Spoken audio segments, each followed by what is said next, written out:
가해자가 있는 상해사고에서 피해자의 피해를 보상해주는 배상책임보험 보상 과정에서 보험회사 담당자가 일부 비용을 보상 대상이 아니다고 하면서 보상을 해주지 않겠다라고 얘기하는 경우가 종종 있는 것 같습니다. 제 주변에서 저에게 여기 맞는 거냐 이렇게 보험에서 얘기하는 것이 타당한가라고 질문을 종종 해옵니다. 저도 처음 손해사정사 자격을 취득해서 업무를 시작했을 때 몇 번은 그렇게 당황했던 경험이 있습니다. 보험회사 담당자가 장애진단서 발행 비용이라든가 피해자가 직접 지불한 병원비의 일부라든가를 보상 대상이 아닙니다. 그래서 지급하지 못합니다라고 저한테 통보를 해서 저도 굉장히 당황했던 기억이 있습니다. 그때 저는 보험회사 담당자에게 이렇게 얘기했었습니다. 우리 서로 선수끼리 지킬 건 지키자 이렇게 얘기를 하고 해결했던 이런 기억이 좀 있습니다. 본론으로 돌아가 보면 매우 상식적인 얘기입니다. 만약에 사고가 나지 않았다면 병원에 갈 이유가 없죠. 치료를 받을 이유도 없습니다. 그리고 또 장애진단을 받을 이유도 당연히 없겠죠. 즉 사고가 발생했기 때문에 병원에 가서 치료를 받았고 또 사고가 났기 때문에 장애가 발생을 했으니까 그 장애를 입증할 장애진단서를 발행을 받았겠죠. 그런데 이건 당연히 보험회사에서 그러한 사실들을 증명하기 위해서 비용이 지급이 됐다면 이건 당연히 보험회사가 보상을 해줘야 되는 것입니다.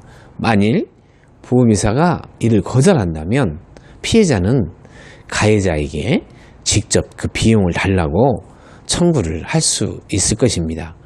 청구하는 방법이야 여러 가지가 있겠죠. 법률에서 허락하는 여러 가지 방법을 통해서 가해자에게 직접 내놔라 하면 가해자는 주지 않을 도리가 없는 거죠. 하지만 사고가 났을 당시에 피해자가 명백하게 기왕에 가지고 있는 질병이 있어서 이 교통사고라든지 배상사고를 에서 입은 그 부상을 치료하는 과정에서 같이 치료를 한다거나 하는 것이 이렇게 드러나는 경우에 그 비용은 당연히 본인이 부담해야 되겠죠.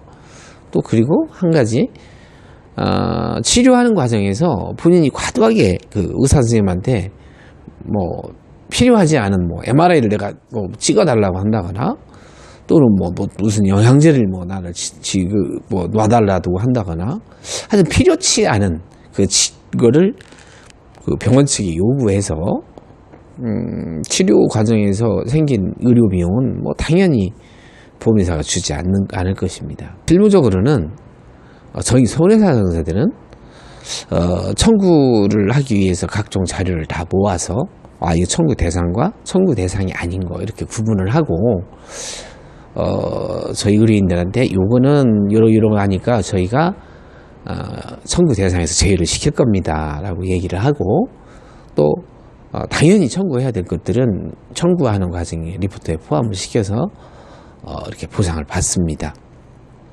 이러한 그 구분이 전문가들은 매우 쉽게 할 수 있지만 일반인들은 이렇게 쉽지는 않은 일이죠.